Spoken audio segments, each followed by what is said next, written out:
જરા કલ્પના કરો, એક એવો કિલ્લો જે જમીન પર નહીં પણ પાણીની વચ્ચે એક અજેય યોદ્ધાની જેમ ઊભો છે. એક એવું સ્થાપત્ય જેને તોડવું તો દૂર, તેની નજીક પહોંચવું પણ દુશ્મનો માટે મોતના મુખમાં જવા સમાન હતું. આજે આપણે વાત કરી રહ્યા છીએ છોટા કાશી તરીકે જાણીતું જામનગરની શાન એટલે કે લાખોટા ફોર્ટની. આ માત્ર એક સુંદર પહેલ નથી, પણ 19મી સદીના સરકારી એન્જિનિયરિંગનો એક એવો જીવતો જાગતો નમૂનો છે જેની સર્વેક્ષણ વ્યૂહરચના જોઈને આધુનિક આર્કિટેક્ટ પણ દંગ રહી જાય છે. જામ રાવણ દ્વારા સ્થાપિત આ નવા નગર રજવાડામાં જ્યારે 16મી સદીમાં સત્તાનો પાયો નંખાયો, ત્યારથી જ અહીંના જાડેજા શાસકો પોતાની અદ્ભુત લશ્કરી સૂઝબૂઝમાં જાણીતા હતા. પરંતુ આ વાતનો અસલી વળાંક આવે છે 19મી સદીમાં, જ્યારે જામ રણમલજી બીજાએ રણમલ તળાવની મધ્યમાં આ લાખોટા ફોર્ટનું નિર્માણ કર્યું. મિત્રો, મજાની વાત તો એ છે કે આ ભવ્ય કિલ્લાનું નિર્માણ ઈસવીસન 1839ના ભયાનક દુષ્કાળ દરમિયાન એક રાહત કાર્ય તરીકે કરવામાં આવ્યું હતું. એટલે કે એક તરફ પ્રજાને રોજીરોટી મળી અને બીજી તરફ જામનગરને મળ્યું દુનિયાનું સુરક્ષિત કવચ. લાખોટા ફોર્ટની આસપાસ ફેલાયેલું રણમલ તળાવ માત્ર સુંદરતા માટે નહીં, પણ જળખાઈ તરીકે કામ કરતું હતું. જો દુશ્મન સેના શહેરની દિવાલો ઓળંગી પણ જાય તો જળરાશિ અને કિલ્લાની ઉપર તૈનાત તોપો તેમનું સ્વાગત કરવા તૈયાર રહેતી. આ વિડીયોમાં આપણે જાણીશું કે કેવી રીતે 19મી સદીની મિકેનિકલ સિસ્ટમ અને જળવ્યૂહ રચનાએ લાખોટા ફોર્ટને સૌરાષ્ટ્રનો સૌથી મજબૂત કિલ્લો બનાવ્યો હતો. હજુ તો આ કિલ્લાના ભોંયરામાં અને તેની દિવાલોમાં અનેક રહસ્યો છુપાયેલા છે જેની તમે કલ્પના પણ નહીં કરી હોય. મિત્રો, ભારતીય લશ્કરી વિજ્ઞાનમાં કૌટિલ્યના અર્થશાસ્ત્રથી લઈને શુક્રનીતિ સુધી જે જળદુર્ગની વાત કરવામાં આવી છે, લાખોટા ફોર્ટ એ સૌથી શ્રેષ્ઠ તેનું જીવંત ઉદાહરણ છે. તે રણમલ તળાવની બિલકુલ વચ્ચે એક કૃત્રિમ ટાપુ પર એવી રીતે બનાવવામાં આવ્યું છે કે દુશ્મન માટે ત્યાં પહોંચવું એટલે મોતના મુખમાં જવા સમાન હતું.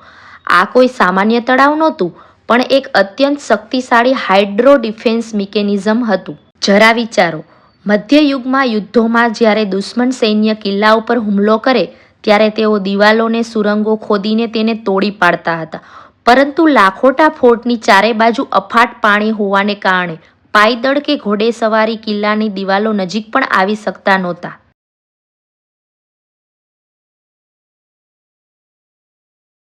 પાણી પાર કરવા માટે જો તે હોડીઓ કે કામચલાઉ પુલ બનાવવાની કોશિશ કરે તો કિલ્લાની ઊંચી બુર્જો પર તૈનાત તોપો તેઓ માટે લક્ષ્ય બની જતા. તળાવની ઊંડાઈ અને તેની રચના એવી રીતે કરવામાં આવી હતી કે તે બારેમાસ પાણીથી ભરેલું રહેતું. આનો સૌથી મોટો ફાયદો એ હતો કે જો દુશ્મન સૈન્ય લાંબો સમય સુધી કિલ્લાને ઘેરીને બેસે તો પણ અંદરના સૈનિકો પાસે પાણીનો અખૂટ સ્ત્રોત રહેતો, જ્યારે બહાર રહેલા દુશ્મનો માટે ટકી રહેવું મુશ્કેલ બની જતું. આ એન્જિનિયરિંગ માસ્ટરપીસ સાબિત કરે છે કે જામનગરના શાસકો માત્ર લડવૈયા જ નહોતા, પણ જળવ્યૂહ રચનાના નિષ્ણાતો હતા. હજુ તો આ કિલ્લાના સ્થાપત્યમાં એવા રહસ્યો છે જે હજુ દુનિયા સામે આવવાના બાકી છે.